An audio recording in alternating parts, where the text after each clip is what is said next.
Welcome back to the Metal Exchange. Justin and Chris back again.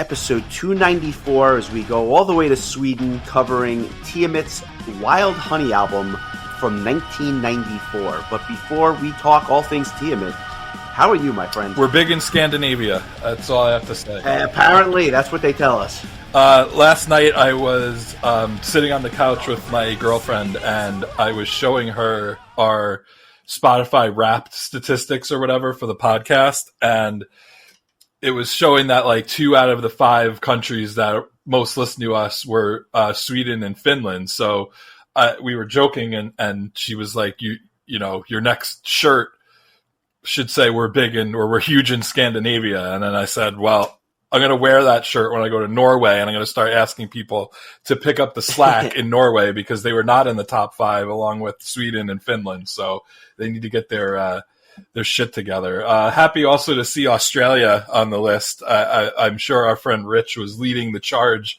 with the Aussies.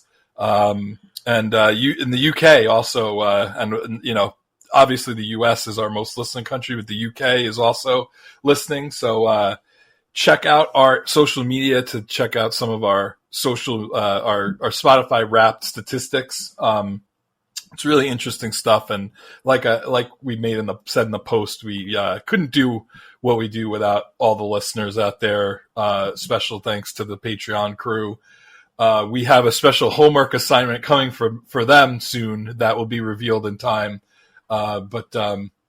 It's always interesting to see the statistics because I sometimes feel like the podcast is progressing in such a small way. It's sometimes hard to see over like a short period of time the progress that we're making. But when you see a whole year of statistics, it's like, all right, yeah, it's things are going well. And that's not even really including anything that's happening on YouTube, which is not part of Spotify Wrapped's, statistics. So great stuff. People are still watching that Wiki interview, which is phenomenal. It's by far our most listened to episode, and I'm really hoping that it hits 10,000 viewers. That would be really amazing. Yeah, that was a great interview. I echo your sentiments. It's been a great year. It's nice to see. It's nice to see that growth. So thanks to everyone that's been listening, watching, etc. Obviously, a special shout out and thank you to our Patreon members. Lots of surprises for you folks, and keep the requests coming because there's going to be a lot of requests that we select in the coming weeks and months ahead, not just once a month, but several times over the coming months, because we want to get through some of those albums for several reasons. So keep the requests coming. Consider joining our Patreon. If you like what you hear, you get bonus episodes and several other perks associated with that. So you can check us out on Patreon. And if you're not on Patreon or you decide not to support on Patreon, give us a like and a follow. It certainly helps other people find the show, and it somehow catches that algorithm, much like that Whitecath interview has caught the algorithm. So that is all great.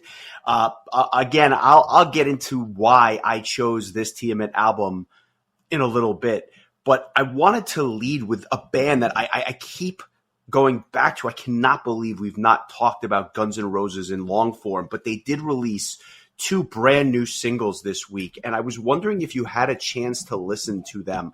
I know there was quite a bit of dialogue in our Patreon group chat about one of them in particular, but they released 2 songs, one called Nothing and the other one called Atlas. Have you had a chance to listen to either or both of these tracks? I have not, but I'm very curious because have they come out with a new song since Chinese Democracy, or is this the first? If they have, I don't remember. I listened to both songs. I couldn't help myself, and I enjoyed them for what they were. There was some nods to the old Guns N' Roses, the Use Your Illusion era. I don't know that I would say that any of these songs would have fit on the debut album, but at the same time, I thought it was some good hard rock and whatnot. And if this is a precursor to what the album is, I think it's going to be interesting.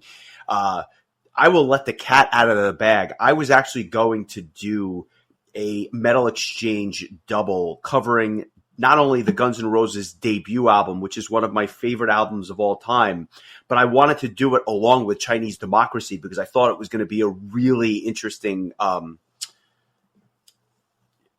overlap, right? You're talking about two albums that couldn't be more different from a band that has just had more trials and tribulations than just about anyone on the planet.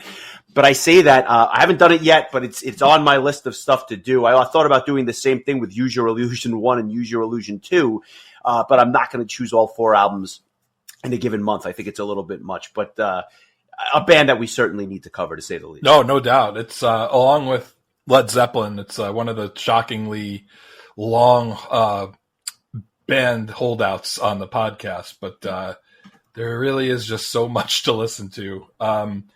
In my brief research here, it appears that Guns N' Roses have released a number of singles since Chinese Democracy was released in 2008. There were 2 singles in 2021 called Absurd and Hard School.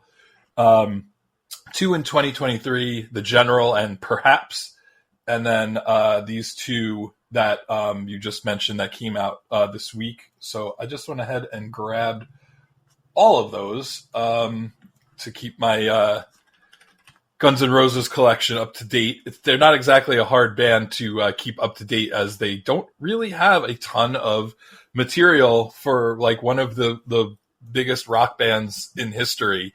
It's kind of amazing how little like original Guns N' Roses material exists going back to, the debut album from 1987.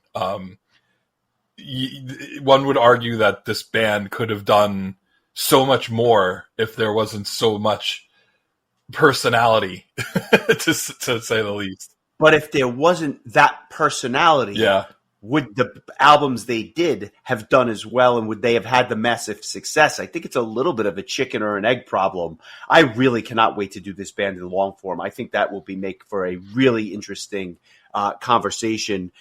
And it's a band that, even though I've mentioned my love affair for, I don't know that we've really talked about them offline either. It's just not a band that we've talked much about, even off the air. So anyway, a sign of things to come. I think that will be very, very interesting. I wanted to mention 1 or 2 other albums that really caught my ear this week. The first was a band that Glenn Harvester had on his top 50 list, and it was a band that I completely forgot about. I knew of this band. I have their prior release, but their new album was not on my radar. The band is called Joviak, and they are from Finland. They are a progressive metal band that just writes killer hooks and has phenomenal keyboard presence on these tracks. And every track had like a really different flavor to it. Their newest album is called Autofiction Part 1 Shards. I'm assuming a part 2 will follow at some point, but this album was really enjoyable. I probably won't put it on my top 50 list because it was such a late discovery, but if I had more time with it, I think it would have placed really, really high. But I'm in the midst of kind of finalizing my top 50, and I look forward to that discussion as well. And staying kind of in that realm, if you will, another band who has released a phenomenal album but this time going to Sweden again, is a band called Demotional. Now, this band is melodic death metal, but it's not in the vein of an Insomnium or an Amorphis. It's really more in the vein of like a Nickelback or something like that. And I know that sounds crazy, but the cleans are just a dead ringer for that hard rock radio sound for an American type of band. And then they go into the melodic death metal stuff like a Soilwork or something like that. Really, really cool band. I'll try to post one of their tracks this week. Just something that I think especially you would like because of the way they do their twist on the genre. Yeah, I liked they had an album that you had recommended to me back in 2021 called Scandinavian Aftermath, which great album. So we're going to rename the podcast that if the Scandinavian fans continue to listen to us in large numbers.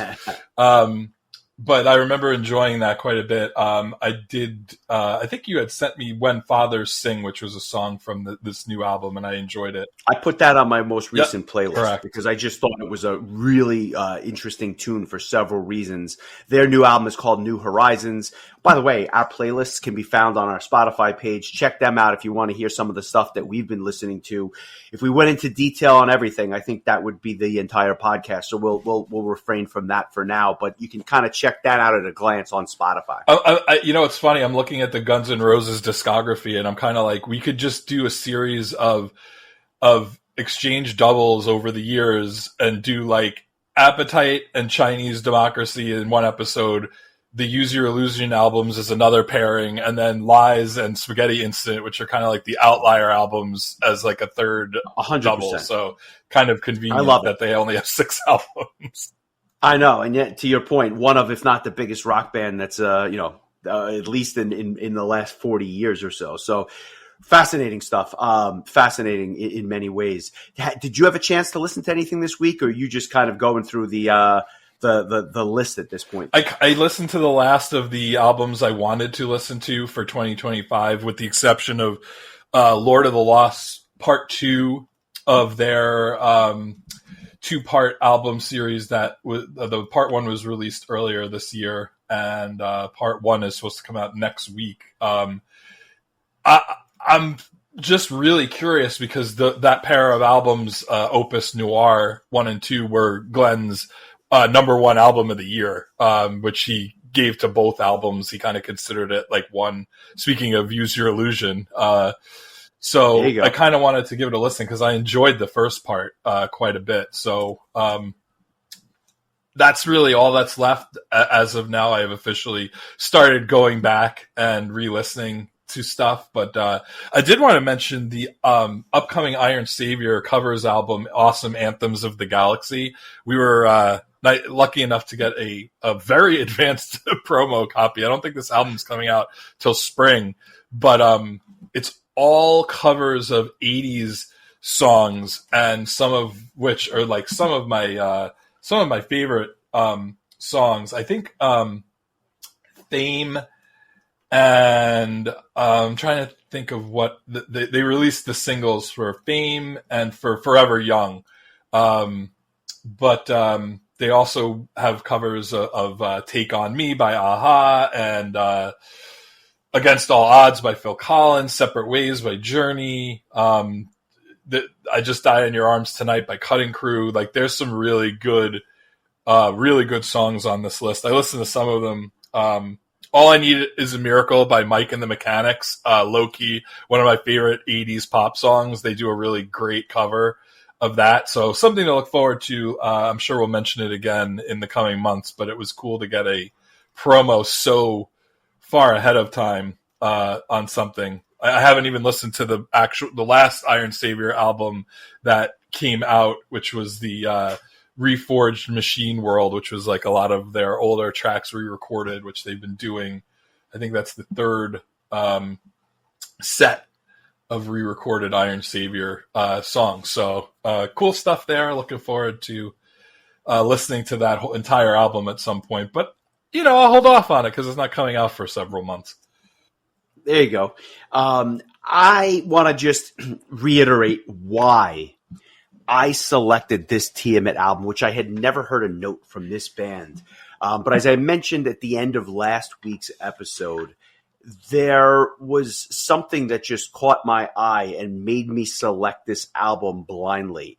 I had gone back and listened to Blackwater Park, and when I was looking at some of the reviews for Blackwater Park, I read the following. It said, not since the release of Tiamat's groundbreaking masterpiece Wildhoney in 1994 had the extreme metal scene witnessed such an overwhelming show of fan enthusiasm and uniform critical praise as that bestowed upon Blackwater Park.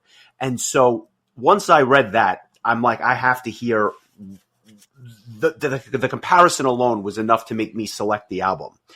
And I have to admit, Tiamat is one of those bands where I had heard the name, but I had just never heard anything from this band. So to kind of set the table, Wildhoney would be their 4th studio album. Again, this is a Swedish group. The album comes out September 1st, 1994.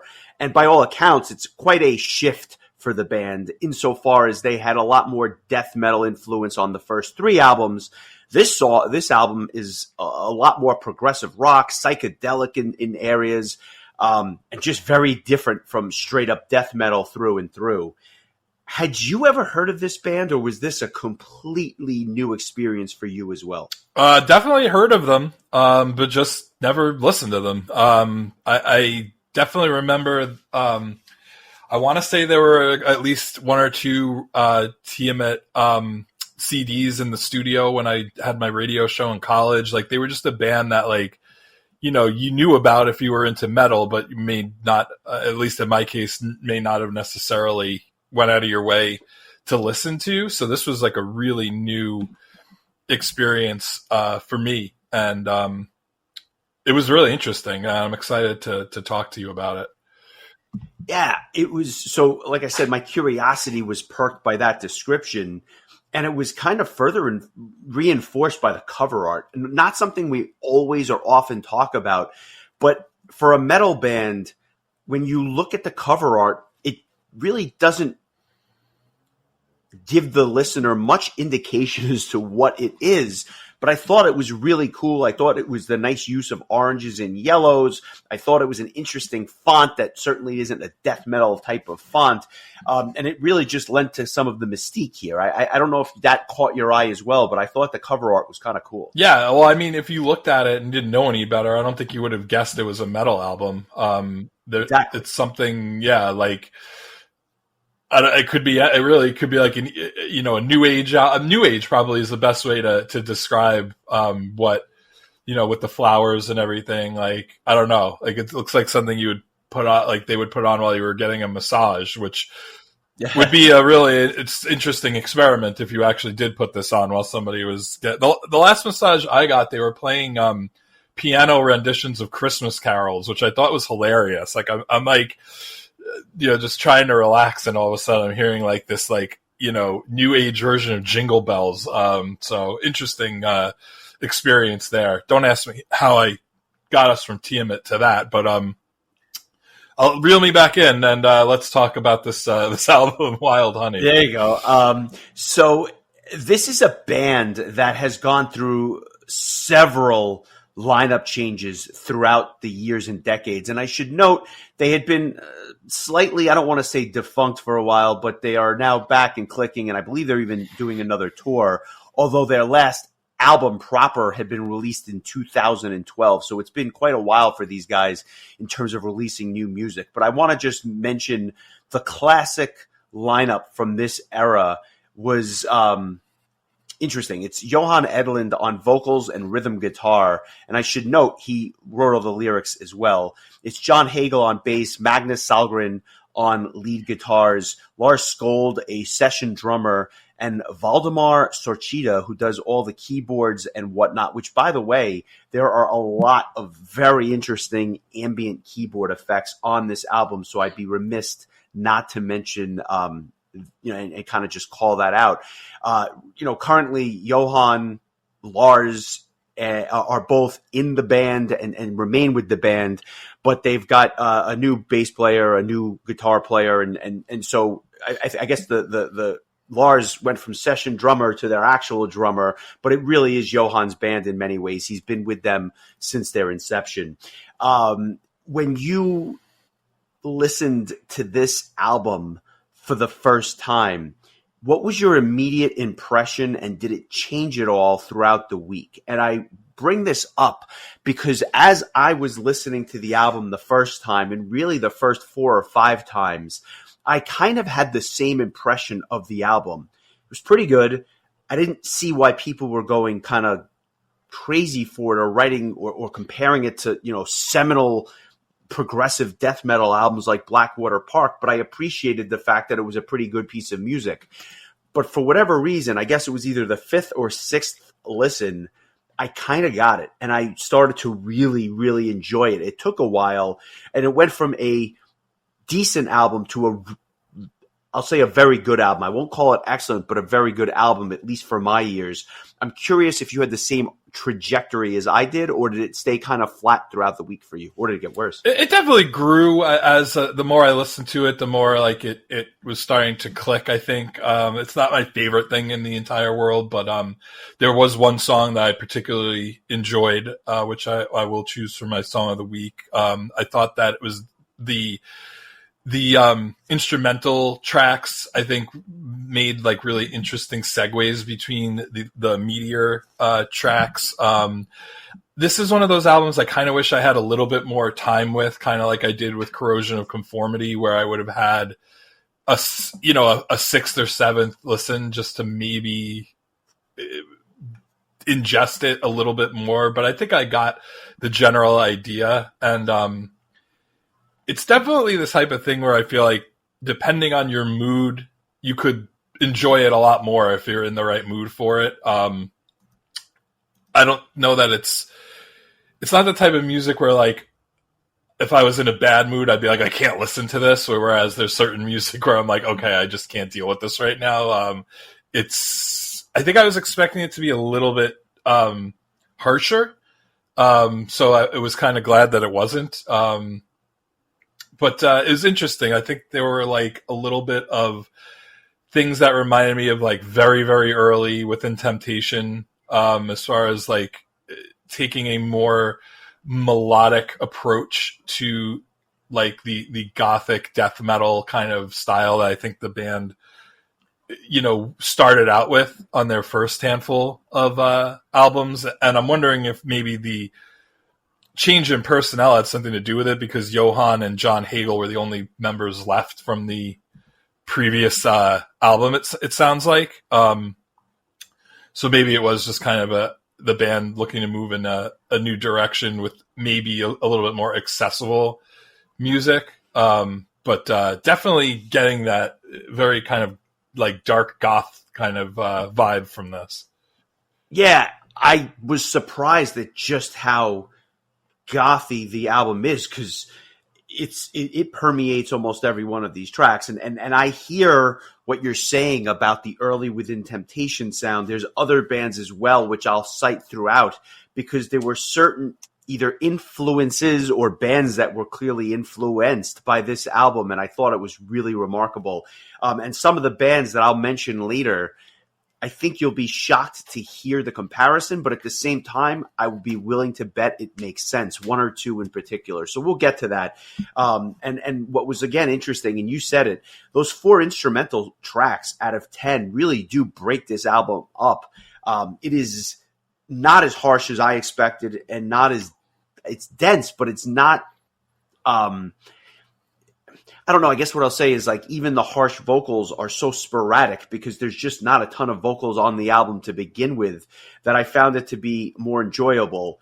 Although I do think that there are things that prevent the album from being a 10, namely the production and just the quality of the vocals overall. I didn't think were like the greatest vocals I had heard, even in the extreme metal genre. So it will never be a 10 for me, but I really did grow to like this at the very end. So with that said, and with that backdrop, let's get into this thing. We start Wildhoney with an instrumental track called Wildhoney, less than a minute in length. And it really is a nod in many ways to an album that would come out just a year later, or 2 years later, I guess, with a lot of birds in that introductory track. Do you want to share with the group what this reminded me of? Because I have a feeling it may have reminded you of the same thing. Shout out to you, Gene. Yeah, the Animal Safari is in full effect, which in retrospect was really just the opening to Angra's Holy Land. But yeah, I definitely noticed that. Oddly enough, it came from a sound effects album that Edlund had, which is, I don't know. I feel like the peacefulness of this intro track really does not set the stage for what's to come, but interesting choice. And just rewinding just a little bit, it appears that Edlund had fired all of the members of the band except for John Hagel before this album came out because he was not happy with how the previous album Clouds turned out. And this was what he really wanted to do on that album. He did on this album. So that could be, again, why it was so well received. It might have been like a kind of like a rebirth, so to speak, for the band at the time. But yeah, interesting intro. It's not really even a song, I guess. Like there's a little bit of instrumentation towards the end, like some acoustic guitar or whatever, but like it's not really a song. It's more of a, birds before the album starts. Yeah, I mean, it's as soon as I heard the birds for the first time, I'm like, oh my god, I'm in my listening to Holy Land. So it made me laugh, if nothing else. Raccoon, no problem. Yeah. The first track proper, if you will, is a song called Whatever That Hurts. And I will kind of lump it in many ways in with the following track because it took me probably 2 listens before I realized that Whatever That Hurts and the third track, that they were 2 separate tunes. I think they're fairly representative of the album, but they happen to be 2 of my least favorite tracks on the album. Not that I dislike them, but I think this album gets much, much stronger in the middle and towards the end.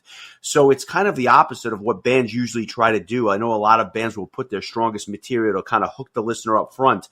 For me, this album would get better and better the deeper you got into it. But to talk about Whatever That Hurts, those slow guitar riffs remind me a lot of like 80s doom metal and Black Sabbath. So you hear some doom elements here. And the drums on this track anyway have like an anthemic quality to them. But despite that, the tone is definitely more gothic. There's all these ambient effects that reminded me of Stranger Things, a show I just started watching, with all these kind of weird, creepy sound effects in the back. And then the cleans were really not singing. They were more of like spoken word parts, contrasting that with the growls, which kind of have a little bit more character. The band that it reminded me the most of was like old material from The Gathering, that early Gothic Gathering sound. Again, not a bad track by any means, but I think the material gets better as we go along. Yeah, I'm with you there. It seems like bands like Within Temptation and Delane, when they first started, they kind of were going in they sounded kind of like The Gathering was a big influence. And then they quickly moved away from that and went to a more symphonic, melodic kind of vibe. And so I feel like this is also in that area. And so I totally get the Gathering comparison. Based on your earlier comments, though, I think it's pretty safe to say we do not have the same song of the week because the following track, The R, is actually my song of the week. Really? Okay. Walk me through why, and then we'll give it a listen. But let me start by saying this. Did you realize it was a separate tune? Because at first it was just like a slightly sped up version of the opening tune. And because of just the similar cadence and feel, although I guess there was a slightly brighter side to it, but I like this track more than the opener for sure, but I think there's better stuff to come. What was it about the R that kind of caught your ear? It's like it seamlessly comes in from the previous track. Like yes. I did not realize it was not one big song.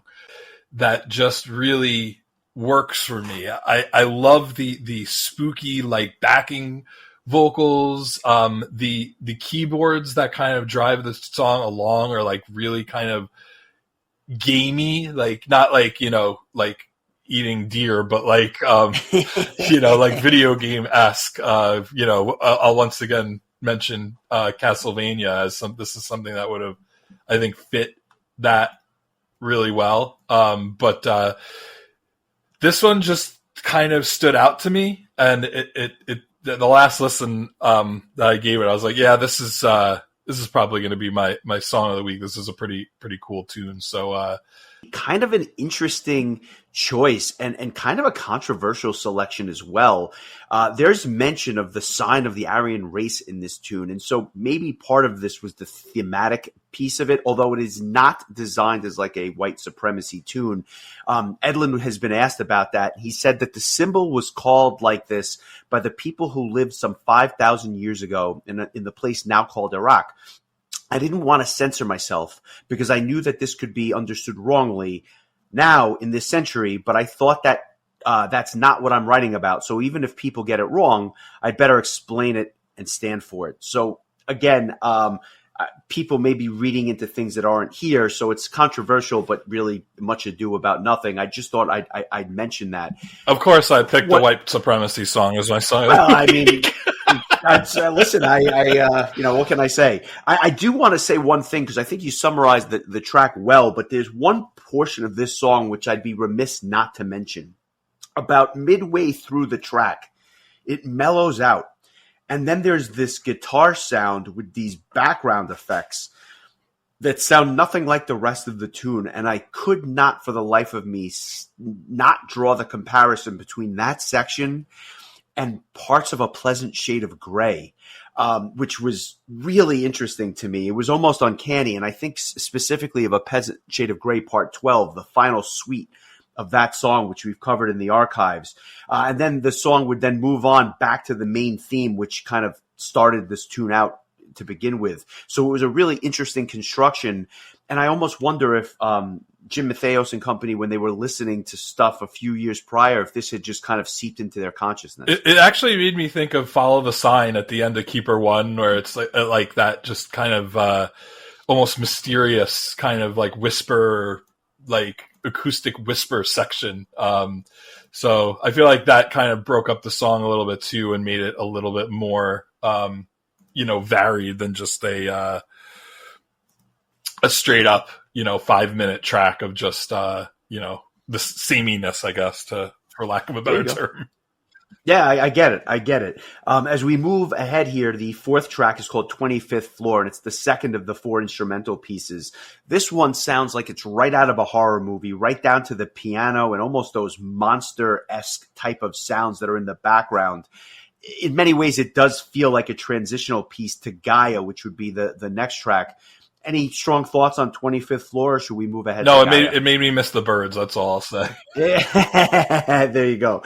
As we get to Gaia, this is a track that is 6 minutes and 26 seconds long. It's the second longest track on the album.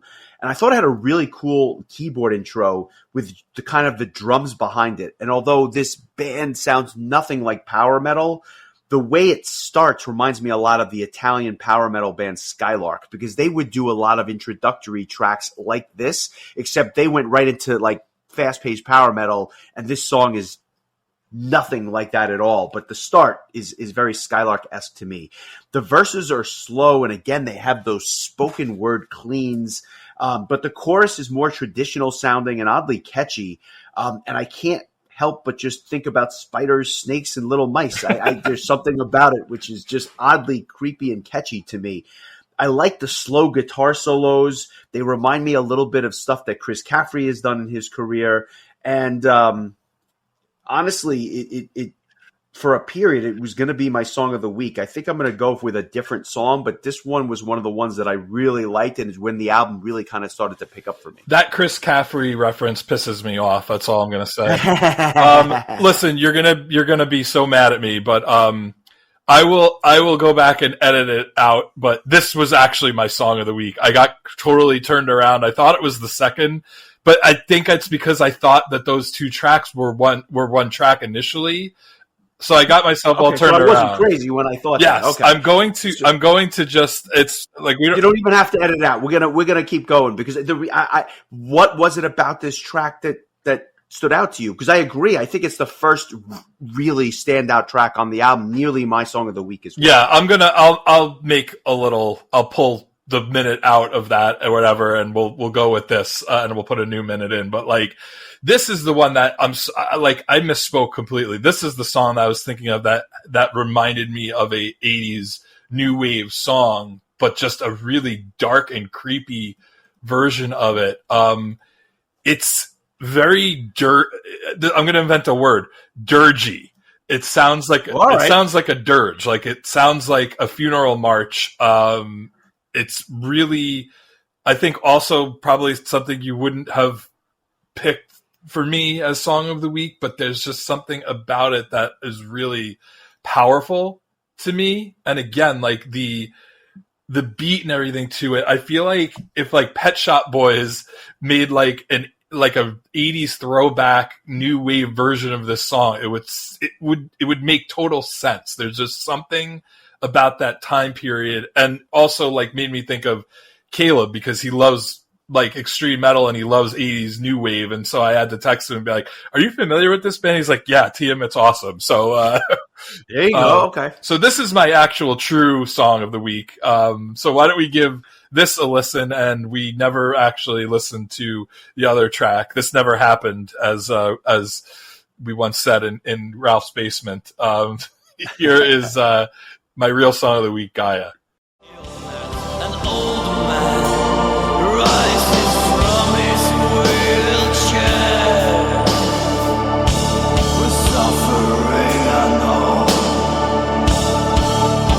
attacks the painless. Common animals are becoming rare as water spins in circles twice. Spiders, snakes, and little mice get twisted round and tumble down. When nature crawls, we all shall drown.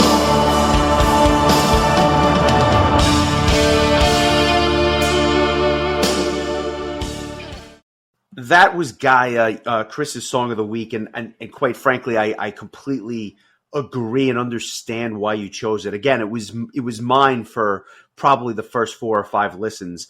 And as we move along to Visionaire, this was another one that I also had in strong contention. I like the guitar tone once again. And when the drums come in, again, I get a Fates Warning vibe of all things. But what stands out about this track was the bass. This is the first time where I thought the bass really just popped very, very well.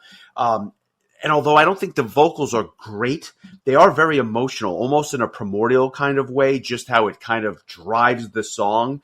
I like this one quite a bit. And as we get into the solos towards the middle and back half of this song, picks up speed a little bit. I just thought the song ends very well. So another one that I liked, again, as you can tell, I really like the middle and back half of this album. Yeah, I like this one too.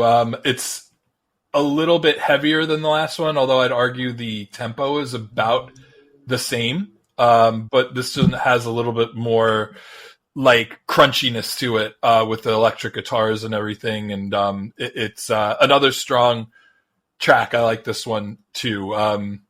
Yeah, I'm with you. I think that the album does really pick up steam, starting with Gaia and moving on through Visionaire, and then these last handful of tracks. I've heard so few people over the years talk about this band, so I'm really curious to see what people have to say after the episode drops.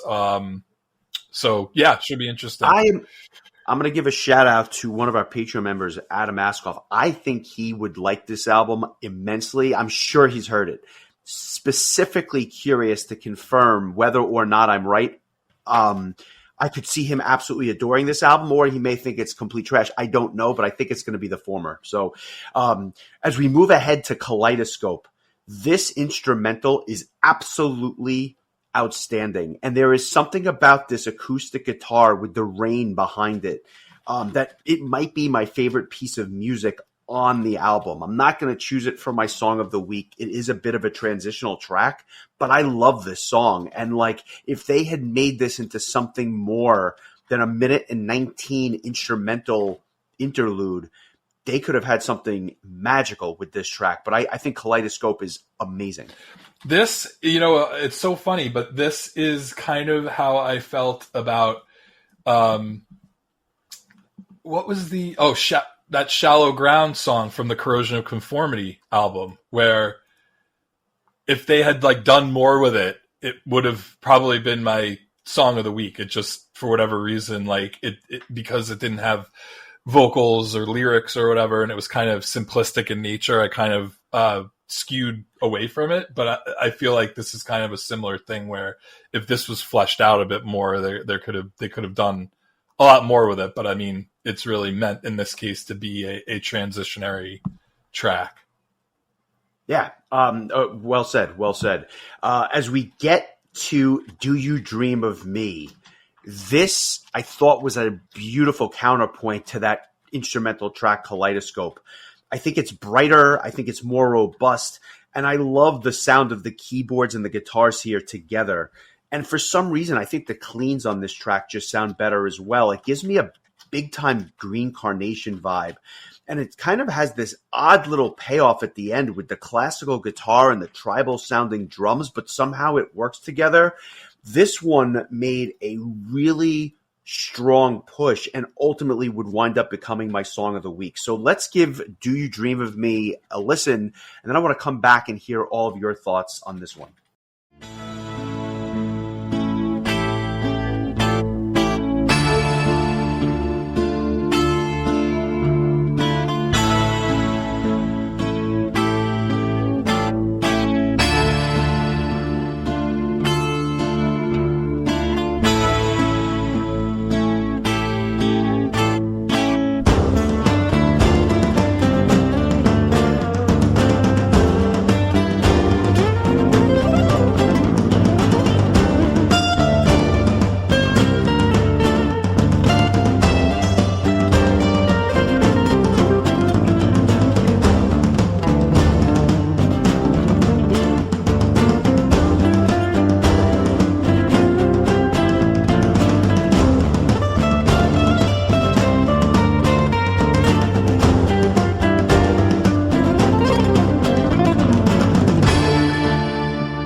So that was Do You Dream of Me? Again, a track that just, as the week went on, I liked more and more and more. I'm curious about your thoughts, and specifically, like, is there a song or something that it reminded you of? Because I haven't let that out of the bag just yet, but there's two things in particular. It was like a melding of two songs I love, and I want to know if anything jumped out to you. Yeah, towards the end of the song, there's, some really good, what sounds like Spanish guitar, some really good soloing there,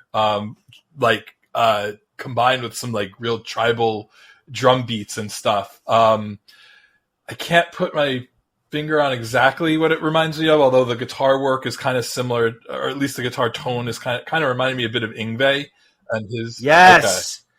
You got it. So Yngwie's Brothers combined with Arc's Just a Little, which starts with that like flamenco guitar. That's all I thought about. And because I love both of those tunes, it was an easy choice. But yeah, you got it. That Yngwie sounding guitar, not with the shredding, but just with the tone and everything else. Yep. Totally could see that. Like also, it reminded me a little bit of, some stuff from the early Conception years too. Oh yeah. So. I mean, Tori Osby obviously having his hand in both of those. Just such a great classical guitar player when he's not doing the metal stuff. So I completely agree with you. And then we kind of take a little bit of a turn with a song called Planets, which is a very aptly named tune. It really does feel like a journey through outer space, and it was the last of the instrumental tunes. Some of the sound effects remind me of like waiting in line at Space Mountain at Disney World, where you hear like these ambient effects around you. Exactly. Listen, longest line in the park. But the other thing it reminded me of is like when you're at the planetarium and the movie is about to start and you're looking up at the ceiling. So a mix between Space Mountain and the Hayden Planetarium. Your thoughts on Planet? Oh my God, you just reminded me of one of the funniest memes I ever saw, which was like, it said something to the effect of like, I could tell the state of things when I was at a planetarium on a field trip, and they showed the Earth on a giant screen, and one kid booed. That's great. Yeah, this is very ethereal. And it's really, I think it's really cool how each of these instrumental tunes all have a totally different vibe. You go from birds to a haunted house to the Kaleidoscope track, which is kind of like really somber, and then you go into Planets, which is really ethereal and spacey, and like it's very aptly named, and I think it also makes for a good lead into a song called A Pocket-Sized Sun. So going from planets to the sun, clearly we're in outer space, but this is cool, and again, I feel like having all of these tracks one after the other without these little intermissions, I feel like might feel like overkill, or like just not the band, but just the feeling of overkill, just like so much like mid-tempo, like grimy, gothy kind of sound. And these really almost put each of the bigger tracks like into its own space, so to speak, to kind of thrive on its own and have its own kind of vibe, with the exception of Whatever That Hurts and the R, that just kind of like flowed right into each other, almost like one full 11-minute track that confused even me to the point where I chose the wrong song of the week. So yeah, I do think that's a really nice addition. And then it takes us into A Pocket-Sized Sun, which is the longest track on the album. And I really like this track a lot, and thought that it was a really good choice to end things on.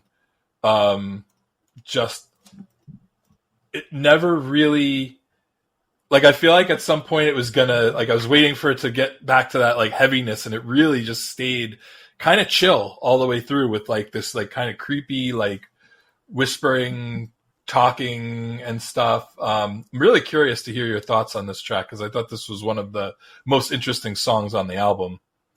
Yeah, it was almost like the journey of the planets kind of completing or coming to an end. Big time Pink Floyd vibes here. Big time. Also a touch of Riverside thrown in as well.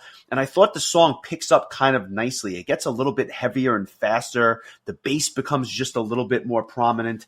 Not my favorite song, slightly long in the tooth, but the ending is kind of cool because it goes off the rails with the guitars. So I guess I like the track a little bit more than I had, at least earlier on in the listening process.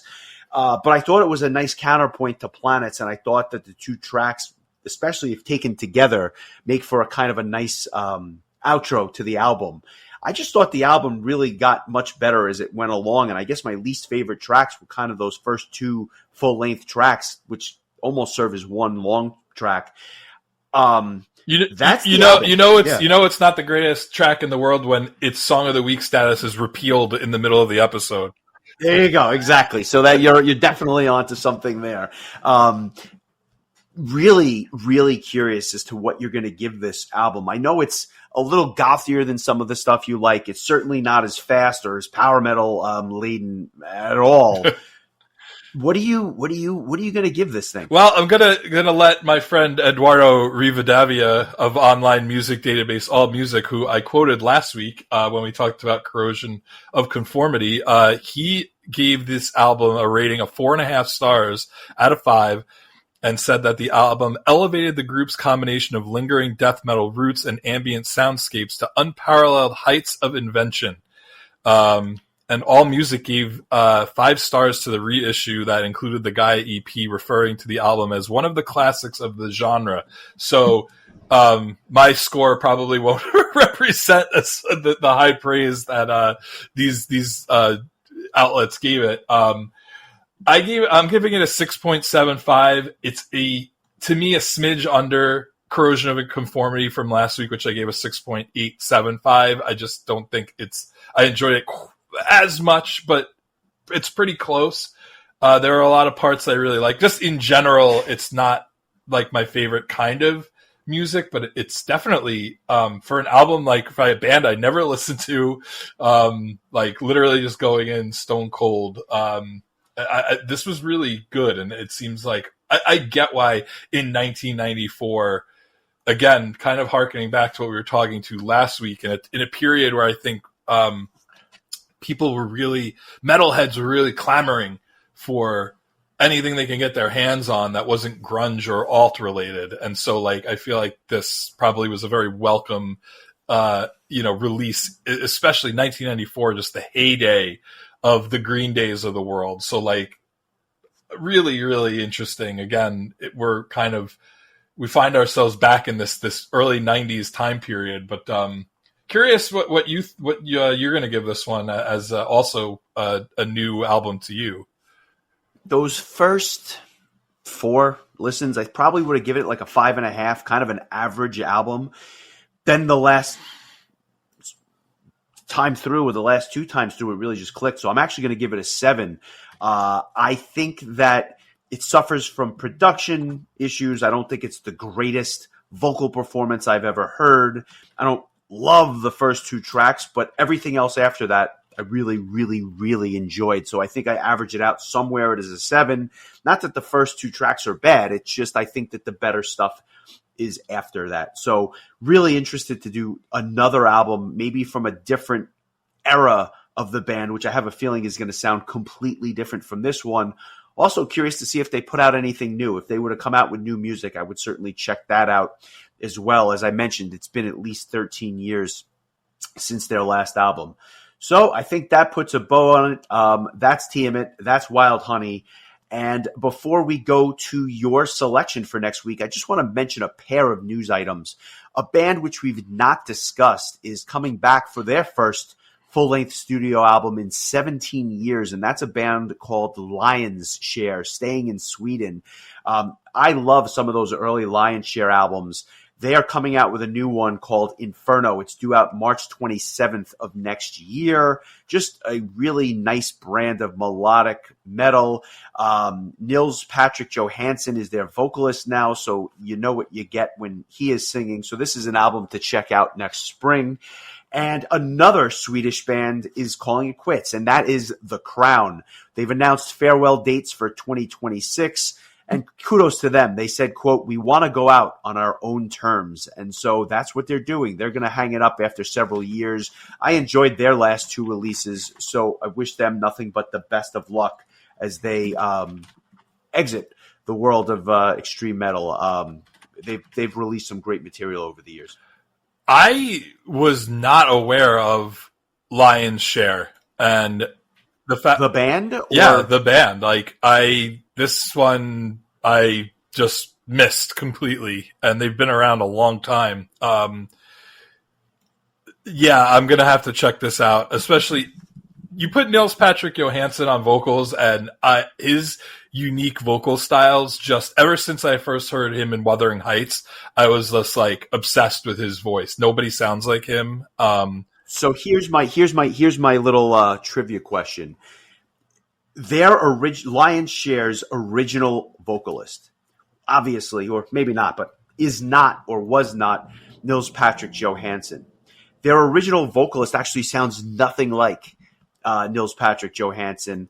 I'm curious if you have any idea who used to sing for them, and that's what got me into the band in the first place.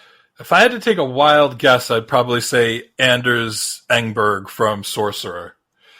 So is that because you Googled it, or no, I'm looking at their entry on Metal Archives? But well, great guess. Obviously, of Sorcerer fame, he did work with Beyond Twilight. I should have said Tony Neva of Xanity fame. Well, he would have big shoes to fill when Anders left the band, obviously. But yeah, I'm a sucker for Anders' vocals. So one of these days we have to do some of that early Lion's Share material. I think you'll enjoy it. Absolutely. Yeah, that sounds great. Some definite names that I've recognized also beyond Anders with Pontus Egberg and Nils, like you said, and this is something I'd like to like. It's just fun. It's like Pretty Maids. It's like for years that band just eluded me, and I could never really figure out why. And probably just was like, "Oh, right, this band has 20 albums. I think I have no idea where to start, so I'm just not going to." So yeah, well, sometimes that's the easiest way to do it. Yeah, there's some good material here, and they released several albums with Anders. And we should go back and do at least one of them. So something to look forward to. But that's the news for the week. Talk to me. What am I listening to next week? This is a little unusual. Typically, I will wait like for an anniversary episode till it's an actual anniversary of something within 5 or 10 years, but I want to fast track the discussion on this album that was released on November 13th, 2001. And the reason I want to fast track it is because of the announcement of the band reuniting with this lineup to do a show in Brazil. And the band is Angra. The album is Rebirth. I am going to just say this. About 20 minutes ago, while we were recording, when we were talking about Holy Land and the intro track, it occurred to me that we haven't done Rebirth. And it was I said to myself, how have we not done this yet? Having no idea that you were going to bring this up just, minutes later. This is an excellent choice, and I feel like there's a lot to discuss with this particular album. And in many ways, it's very aptly titled because it was a rebirth for the band after Andre Matos had left. So, a very good choice and something I'm looking forward to talking about immensely. Yeah, not just Andre, but also the Luis, half the band, yeah, Luis Mariucci and Ricardo Compensori, who were also kind of long-term, or at least it felt like that at the time, long-term members of the band. So, this is the Angra, like the first Angra version of Angra we saw live. There was a lot of excitement about this album, and I remember, what was the track that they released ahead of? Was there a track? I'm trying to think if they released a track ahead of the album as kind of like a little bit of a taste of what Idu's vocals were like. They did. I don't remember if it was Nova Era. It might have been. But it was. I remember hearing something in advance and just being blown away. Oh, it was Acid Rain. That's what it was. That's it. And I remember when we got the album. I think. Like, I just remember when I picked this album up, like as soon as it came out, and I was blown away by this album. Like, it is a really, really solid album, and I haven't listened to it as much in recent years, but I look forward to going back to it. Yeah, in retrospect, this was probably one of the easier times I've had as far as getting used to a new vocalist. I felt like that Idu was a really, really good choice to replace Andre Matos. It was a thankless, job to replace a legend like that, but I think he really did an admirable job as the vocalist for Angra. I'm sure a lot of people would argue between whether this or Temple of Shadows was his best work with Angra, but with the announcement that they were getting the band back together, so to speak, it seemed like a good time to talk about this, even though the anniversary isn't actually until next year in November. I didn't want to wait that long. So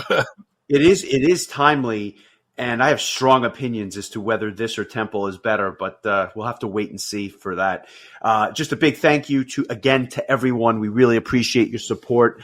We look forward to bringing you more episodes, the rest of the year and on into 2026 and beyond. So thank you again to everyone. Any parting words? Yeah, I didn't mean to do this, but it appears that we're going in chronological order when it comes to Angra. So maybe we just stick to that plan, much like we're doing with Halloween. And Angra has got, I think, far less material to cover, so I'll try to keep those a little bit more stretched out. But also, I wanted to point out, let's also discuss the Hunters and Prey EP that came out shortly after Rebirth, because there's some good stuff on there, and it's kind of, I feel like it was all kind of recorded around the same time, and I know at least one track from Hunters and Prey was like a bonus track on Rebirth, so I figured rather than do a separate Hunters and Prey episode, which... Or do we do that as a bonus episode for the Patreon? We could. We'll discuss the production meeting we can have afterwards, but either way, I agree we should cover the EP as well, because there's some interesting material on there. Yeah, I think there's only like 4 new songs, and then everything else is like covers and acoustic versions of songs from Rebirth and stuff, but worth mentioning. And just for fun, we'll talk a little bit about the Rebirth World Tour live in Sao Paulo album and DVD, which I know you absolutely love and are waiting for a 4K Blu-ray conversion of before you spend your hard-earned dollars on that excellent, for a second time. Yeah, on that excellent recording. Sounds good, my friend. This has been fun. Look forward to talking all things Angra next week. Enjoy the week, my friend. I will talk to you soon. All right, take care, buddy.